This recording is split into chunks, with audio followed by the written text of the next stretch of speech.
Saudações, investidor! Tudo bem com você?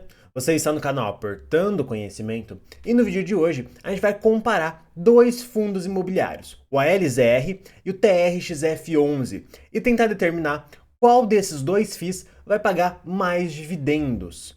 Porque na verdade, por que então a gente está comparando esses dois fundos imobiliários em específicos? Porque na verdade eles são até que meio que parecidos, ambos os fundos imobiliários só têm imóveis de contratos atípicos. Porém, ao mesmo tempo, eles são muito diferentes. O ALZR, ele é um fundo imobiliário híbrido, ou seja, ele investe em vários setores da economia, enquanto o TRXF, ele apenas investe em imóveis de renda urbana, mais especificamente em supermercados. Então, por mais que eles sejam um pouco parecidos, eles são também bem diferentes quando a gente analisa aonde que eles investem. E por isso que a gente vai fazer essa análise para tentar determinar qual desses dois fundos imobiliários vai pagar maiores dividendos. Então vamos aqui agora começar a falar do LZR. Ele é um fundo imobiliário do estilo híbrido, ou seja, ele investe em imóveis de vários setores. Ele é gerido pela Alianza Trust, que é uma gestora relativamente pequena quando a gente compara a gestão de fundos imobiliários. Ele tem um PL de aproximadamente 800 milhões de reais, mas após a emissão que ele está realizando agora no momento atual, ele deve chegar a 1,1 bilhão e ele só investe em imóveis que tenham contratos atípicos. E aqui é um ponto muito importante de ser destacado, que eu já expliquei várias vezes no canal, que o imóvel de um contrato atípico é um imóvel que tem uma dificuldade muito grande de você acabar rompendo o contrato. Então, a multa para o inquilino acabar saindo daquele imóvel antes do vencimento do contrato é realmente muito alta, o que faz com que, na verdade, o inquilino opte geralmente por não sair. É muito raro a gente ver um inquilino saindo de um imóvel de um contrato atípico porque a multa é tão grande que ele acaba desistindo. E essa aqui é a grande vantagem do contrato atípico. Você não vai ter vacância daquele imóvel, ou pelo menos tudo indica que não vai ter vacância naquele imóvel que você tem um contrato atípico, e ele vai com o tempo, esse contrato sendo reajustado pela inflação. Então aqui, quando a gente olha os imóveis que o ALZR tem, a gente consegue ver que a grande maioria do portfólio está investida na Grande São Paulo. Ele tem uma certa quantidade de imóveis também no estado de São Paulo e um pouco no Rio. Mas quando a gente olha a classe de imóveis, a gente vê que a maioria são edifícios comerciais. Ele tem também galpões de logística, tem imóveis de renda urbana, tem data centers e tem também um galpão refrigerado. E aí ele tem uma certa dificuldade de você encontrar um novo inquilino, mas por um outro lado, você tem aí um aluguel bem mais alto desse galpão refrigerado. E aqui a gente consegue ver que ele está bem diversificado em relação a para quem que ele está alugando esses imóveis, e aqui novamente que 100% dos contratos do LZR são atípicos. Quanto à política de investimento do LZR, ele deixa isso muito claro, que ele só vai investir em imóveis de contratos atípicos para boas empresas, empresas que tenham nota de rating alta, ou seja, sem chance da empresa quebrar, e aí também com prazo mínimo de 5 anos quando ele compra esse imóvel, e também com cap rate mínimo de NTN-B mais 3%. Isso aqui garante que ele vai conseguir promover aí um bom rendimento para os investidores. Então aqui o LZR ele vem atualmente sendo cotado a R$ 114,50, um pouco acima do valor patrimonial, cerca de 6%. Só que quando a gente analisa, ele vê que ele pagou um dividend yield muito grande em setembro do ano passado. Isso foi por conta da venda de um imóvel que foi o Clarent, que foi vendido com um lucro um lucro gigantesco. E quando a gente olha nos últimos 12 meses, esse fundo imobiliário pagou mais de 12% de dividendos. Só que quando a gente analisa um pouco melhor, a gente vê que não é bem assim. Ele pagou um dividendo gigantesco lá no mês de setembro, mas isso foi por conta da venda de um imóvel, que foi o Clarent, que ele vendeu com um lucro gigantesco. E por isso que o dividend yield dos últimos 12 meses está tão alto assim. Mas para os próximos 12 meses, ele provavelmente não vai conseguir vender um outro imóvel com um lucro tão grande assim. E por isso que o dividend yield recorrente desse fundo imobiliário não é mais do que 12%. Na verdade, o ALZR ele tem capacidade de pagar 82 centavos por cota mensalmente de modo recorrente. E fazendo as contas pelo preço atual, a gente chega num dividend yield de 8,6%, que é um dividendo extremamente alto, considerando a qualidade do fundo imobiliário do LZR e considerando também a qualidade dos imóveis. Mas agora sim, a gente vai falar do TRXF e vamos comparar qual desses dois fundos imobiliários está pagando mais rendimentos. Mas antes de tudo, se você for novo aqui no canal, eu vou pedir para você se inscrever para ficar por dentro dos próximos vídeos, mas agora sim a gente vai continuar falando sobre o TRXF. Então, na verdade, o TRXF ele é um fundo imobiliário de renda urbana que atualmente ele só investe em imóveis de supermercado. Se eu não me engano, ele tem um pouquinho de centro de distribuição de supermercados também, mas é muito voltado para imóveis de supermercado.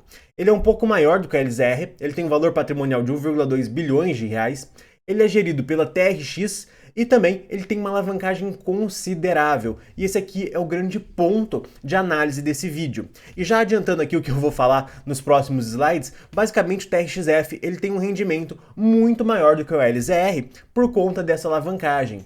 Então ele tem imóveis que pagam ali por volta de 7% de cap rate, ou seja, o aluguel que você pega anual dividido pelo valor que você pagou pelo imóvel dá ali em torno de 7,3, 7,35%. Só que na verdade ele consegue pagar quase 10% de dividend yield por conta da sua alavancagem. Ou seja, ele fez uma alavancagem que ele conseguiu gerar muito valor. E a grande questão para tentar descobrir qual desses dois fundos imobiliários é o melhor é se a alavancagem do TRXF é sustentável ou não no longo prazo. Então, na verdade, o TRXF ele vem sendo cotado a R$ 105,00 e quase ali 50 centavos, muito em linha com o seu valor patrimonial, pagando nos últimos 12 meses mais de 10% de dividend yield. Quando a gente analisa aonde o TRXF está investindo, a grande maioria ele está investindo em imóveis. Ele tem também investimentos nesse outro fundo imobiliário que é o TRXB, que na verdade é um outro fundo imobiliário da mesma gestora que também tem imóveis de supermercado. É meio que uma grande história para falar por que ela teve esse TRXB e não pegou esses imóveis e jogou direto no TRXF. Era uma questão de liquidez na hora ali que o negócio foi concretizado, mas muito provavelmente ao longo dos próximos anos o TRXB seja incorporado ao TRXF. Bem, mas a gestora também tem um pouco em caixa, um pouco em outros fundos imobiliários e um pouco em CRIs que ela comprou.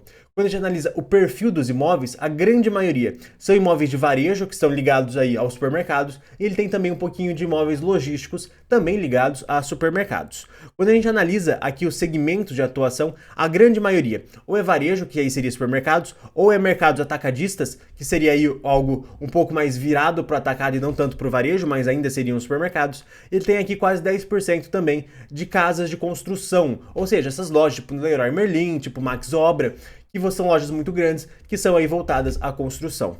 E ele tem aqui quase que 100%, 98% de contratos atípicos, contratos que têm aí uma multa muito alta caso o inquilino queira sair antes do vencimento.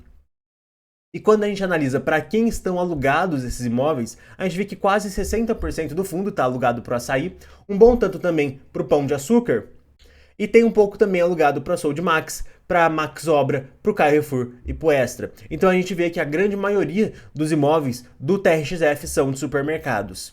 E a gente também consegue ver aqui que a multa, caso algum desses inquilinos queira sair desse imóvel, é até o saldo remanescente. Ou seja, se ele tem um contrato que vai vencer lá em 2030 e ele quer sair hoje, tudo bem, ele pode sair. Só que ele tem que pagar todos os aluguéis até 2030. E esse é o valor da multa. Então a multa é tão alta que acaba que o inquilino acaba não saindo do imóvel. E aqui a gente consegue ver quando que vai vencer os contratos do TRXF. Então um pouco vence em 2030, uma boa parte em 2035, uma querelinha aqui em 36 e tem um pedaço que vai vencer só depois de 2040. Ou seja, é um fundo imobiliário aí muito seguro em referência a vencimento dos contratos. E aqui que está o grande ponto do TRXF, que é a alavancagem que ele tem. Atualmente ele tem uma alavancagem de quase 35%, ou seja, ele pegou dinheiro emprestado para fazer a compra desses supermercados e agora com o aluguel desses supermercados ele está pagando essa alavancagem e ele vai pagando aos poucos porque é uma alavancagem de longo prazo. Então ele tem conseguido pagar essa alavancagem pouquinho a pouquinho todo ano. E ele tem caixa para pagar aqui por pelo menos uns 3 anos e meio, essa alavancagem, até ele necessitar de uma nova emissão. Na minha opinião, a alavancagem do TRXF foi muito bem feita e dá segurança para investir nesse fundo imobiliário, mas se você achar o oposto, não tem problema nenhum, deixa aqui nos comentários a sua opinião.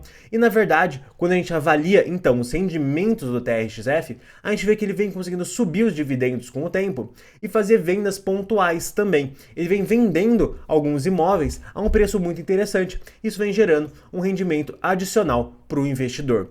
Então, fazendo as contas, considerando que ele tem capacidade de pagar 85 centavos por mês de modo recorrente, e no preço atual de R$ 105, a gente chega num dividend yield de 9,7%, bem mais alto do que o ALZR, mas obviamente com um grande problema da alavancagem do TXF, que tem que ser analisado com mais calma pelo investidor. Então esse vídeo vai chegando ao fim, e se você gostou, eu vou pedir para você se inscrever no canal, e até um próximo vídeo.